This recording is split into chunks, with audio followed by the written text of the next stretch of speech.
What's up and welcome back to the channel. The name is Ninja Knight. Make sure you like, share, subscribe, hit the notification bell up above for future uploads and check out the link posted down below. Thank you. So here I have some images from Mortal Kombat movie on Instagram and they say prepare for Mortal Kombat.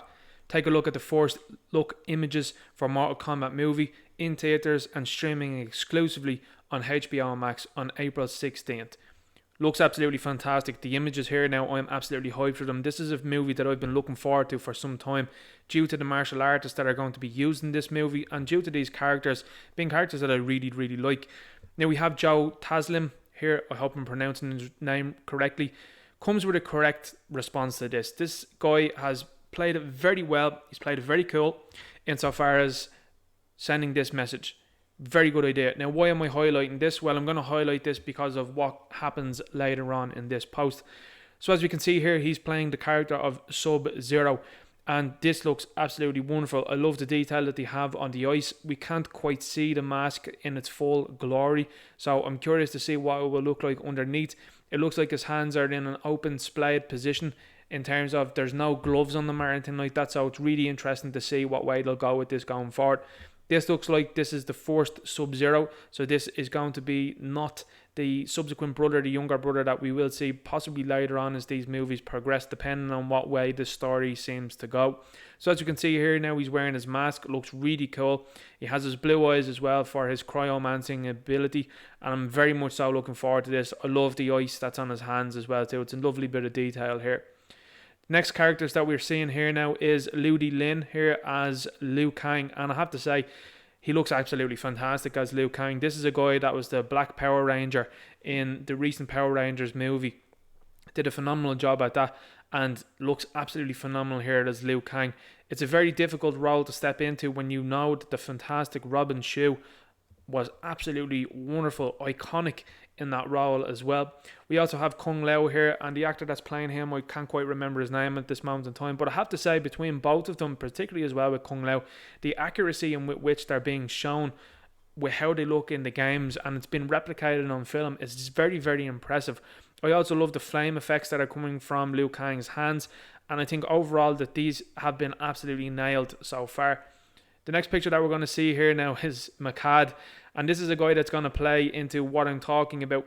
So when you're looking at individuals, and here's the fantastic Ray Donovan GIF, or GIF as you want to call it, and Makad decided to tweet underneath this on Twitter, and when they put up this picture of them saying, we finished them, he's tweeted this, and this is what I'm talking about, a blue check mark, saying something that is going to irreparably hurt things, rather than saying nothing or saying something that's very easy and nice to do like Joe Taslim did with the icicle emojis. He's decided to go with this one. We finished him, her, they, theirs, them. Nonsensical stuff. Now Makad, for anybody who doesn't know, is the guy who played Jimmy Olsen aka Steel on the Supergirl TV show. The same Jimmy Olsen that they did change race for him to play within that show itself. So this guy, Steve Harvey here, it looks like looks like Steve Harvey here with metal arms, is posting all of this type of nonsense rather than just saying nothing, involving the fans, making sure the fans are going to be looking forward to this and maybe posting something in reference to Jax. No, had to make it a bit of a statement, and this is the type of stuff that I'm talking about. This stuff can't continue in the entertainment industry because you're going to see a lot of people that are going to witness the comment that he's just made and say, not going to buy your merchandise, dude, or I'm not going to pay to see the movie, or I don't really want to see the character. In fact, if the character is removed early in the movie, happy days for a lot of people.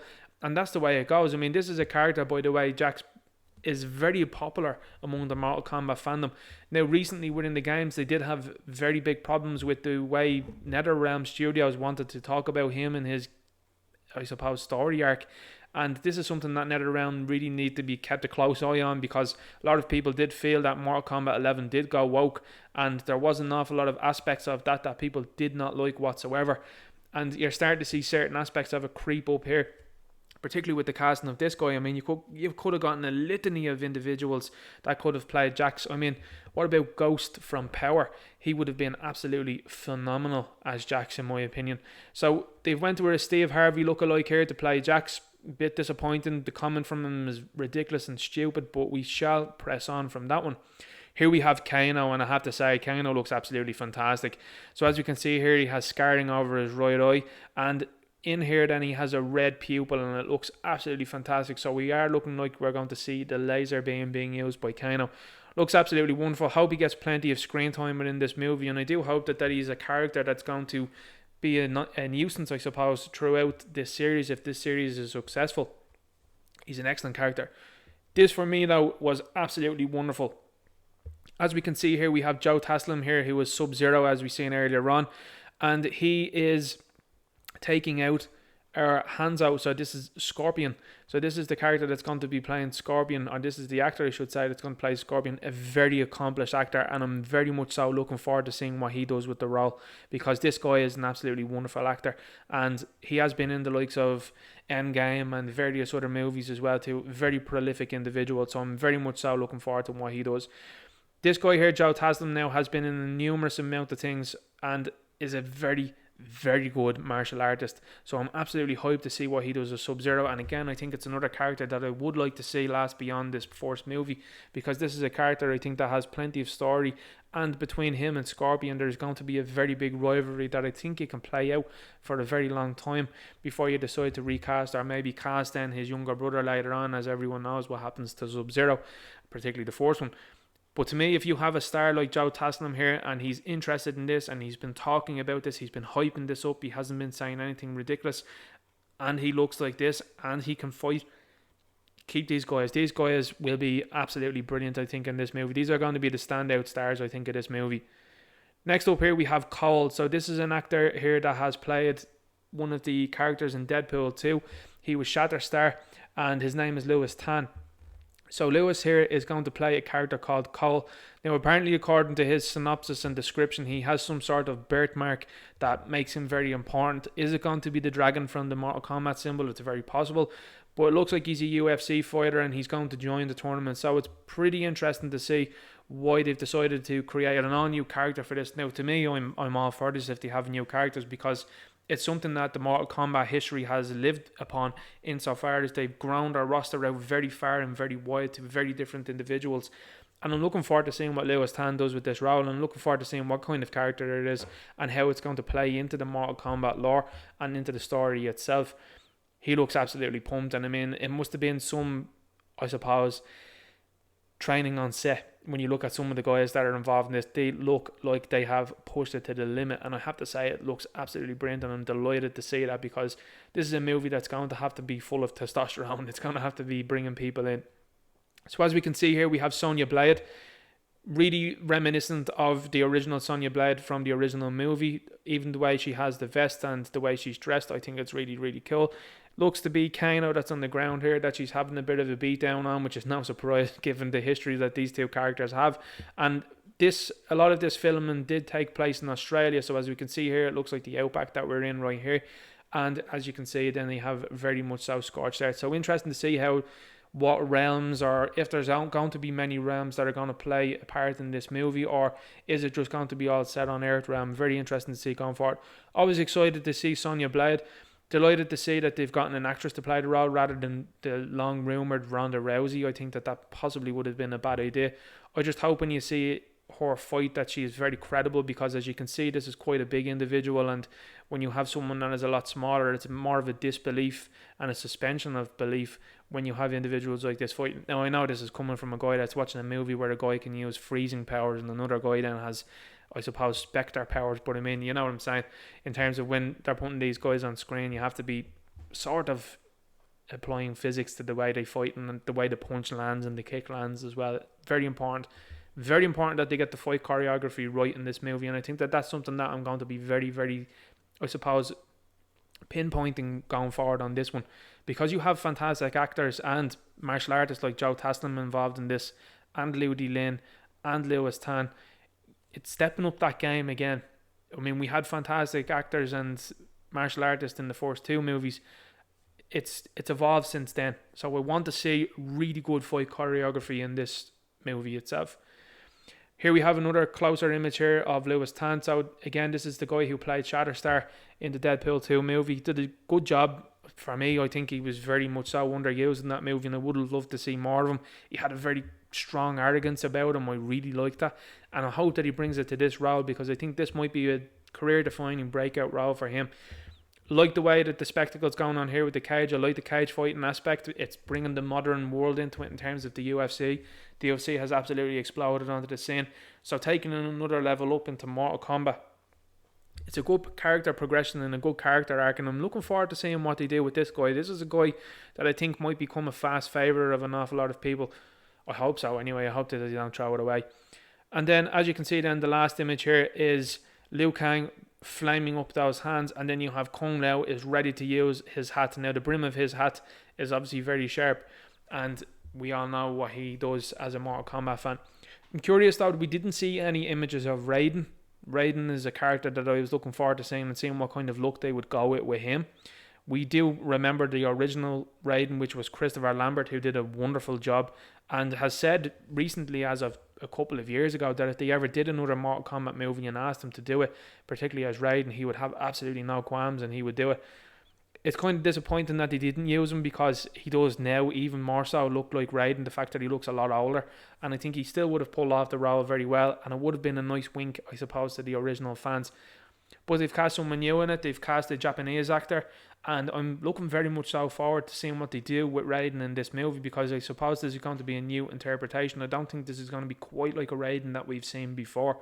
There's a number of other characters that have been rumoured in this movie, and they're keeping their cards close to their chest in terms of the characters that are going to appear in this movie, and I'm looking forward to seeing who they decide to include in this roster. This isn't going to be the end all of the roster, and I'm curious to see what happens with this movie going forward. Is this going to be a success, or is this something that a lot of people will think is lukewarm and that they didn't really enjoy? I think that a lot hinges on the fact that this movie does well. I think it hinges on the likes of Joe Taslim acting very, very nicely, in terms of he's really promoting it here, as you can see here with the snowflakes. I think that that's a great idea. But then again, you know, you have individuals like this guy here, McCad here now, Steve Harvey lookalike, who's tweeting out nonsense the way he is, and that kind of hurts it as well too. And you're going to have a lot of people that are going to switch off just for that alone, because they're just not interested in this sort of stuff.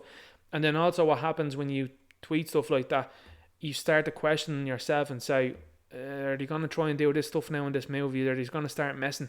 Is there going to be a bit of woke SJW-ness in this movie? I mean, they've done it recently in the games. I wouldn't be shocked if they did it in the movie. It'd be disappointing, but I wouldn't be shocked overall. And I do think that this is a point in time, particularly for Hollywood, that they can't afford to do these things anymore. You're going to have to sell merchandise for this movie. We know that Todd McFarlane, for example, has the license for Mortal Kombat figures. If this movie is successful and he's making figures of these characters, people are going to buy them. Now, what's going to happen is, very quickly, when you have statements like that from actors like McCad there, for example, you're going to have people that are not going to buy that product. So the feedback is going to be, hey, they didn't like that, don't do that again. How do I know that?